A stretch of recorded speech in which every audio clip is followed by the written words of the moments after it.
Hello and welcome to Big Dash Knows. Big Dash knows what? New York Giants football. Let's go. Today's video is a quick injury update. We got some good news, people. Very, very good news. Safety Xavier McKinney has been designated for return. What does this mean? This means if he feels healthy enough and the doctors feel that he's healthy enough to go, at any given time they can add this man to the 53 and he can absolutely play. Now, do you think this man is going to play this week against the Colts? Absolutely not. I don't think he's there yet, but depending on or looking at what I saw yesterday versus today. Yesterday they had him on the sideline running, looks good. They had him on the sideline catching tennis balls, looks good. Is he in football shape? Is he healthy enough to play with that type of activity and physicality? That we don't know. They did say that whenever he does come back, he will be playing with some type of cover on his hand to try to protect himself. So that's one thing. I did see him on the sideline today in the video catching the football. So that is a step up from yesterday catching tennis balls to catching actual football. So that's a big, big deal. And again, if the Giants take care of business against the Colts this weekend, we clinch a playoff berth, and absolutely Xavier McKinney will be a part of that playoff team, that roster, and hopefully making plays on the defense.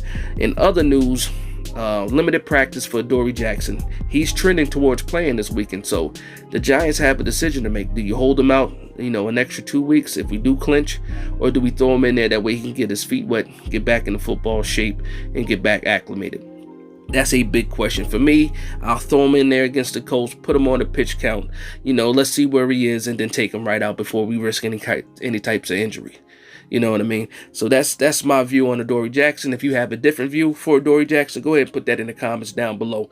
I appreciate, reading through the comments and going back and forth with you guys all the time. I absolutely like talking ball with you guys. Now, listen, another thing that happened was Jarrad Davis was signed by the Giants off of the Detroit Lions practice squad. Now, Jarrad Davis I'm very familiar with. A couple drafts ago, he went as a first rounder.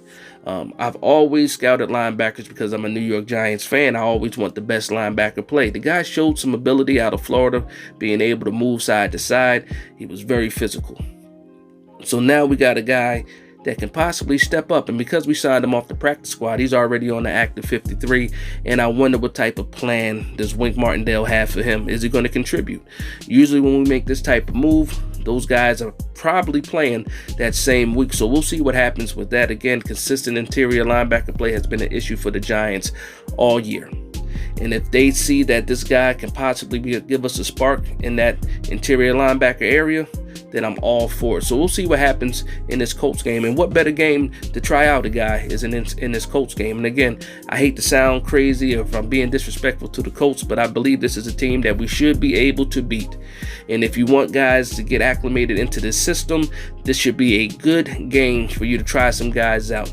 Obviously, we need to take care of business. That's first and foremost. But again, if you're going to add some guys to this roster, you want to make sure that you can get them in there and make them show their worth. Another move that was made is that we picked up an offensive lineman who was actually on the practice squad earlier in the year, but was snatched from the practice squad by another team, and that's Wyatt Davis. So another guy, offensive lineman, giving us some more depth. A guy that you seem like he could have gave us some quality snaps in the early parts of the season, especially after a bunch of guys went down, but I'm happy to see that as well. So again, a couple moves that were made. The injury report is positive. Leonard Williams is also on the injury report, limited for the neck issue, but it looks like he's going to be able to play as well, and then he might have to take care of that neck in the offseason with possible surgery. So that's just my injury update for the week. I wanted to go ahead and put out a quick video. I want to thank you guys for vibing with me. Please like, comment, and subscribe. And from one Giants fan to another, this is Big Dash Knows, Big Blue Nation. Let's go.